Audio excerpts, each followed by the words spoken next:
How to use Boursorama Banque properly. Beginner mistakes that cost you. Boursorama Banque is one of France's most popular online banks, but beginners often make mistakes that can cost time, money, or even account access. Here's how to use it properly. The first mistake is not understanding account types. Most people get this wrong by opening a standard checking account when they need a savings account or investment account. Boursorama offers current accounts, savings accounts, and investment products. Choose the one that fits your goals. Second mistake, neglecting fees and eligibility conditions. You won't believe how many users miss the minimum income or deposit requirements, leading to unexpected fees. Always review eligibility and account conditions before opening. Third mistake, ignoring mobile app features. The surprising truth is that Boursorama's app offers real-time notifications, expense tracking, and card management tools that most users overlook. Set up alerts to monitor spending and catch errors early. Fourth mistake, not leveraging online banking for transfers and payments.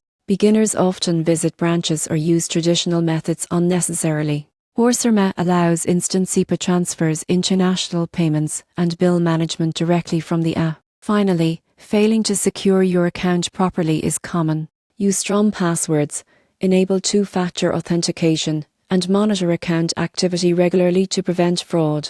Using Boursorama Banque properly means understanding account types, checking fees and requirements, using the mobile app's features, managing payments online, and securing your account. Avoid these mistakes, and you'll get the most out of France's leading online banking platform.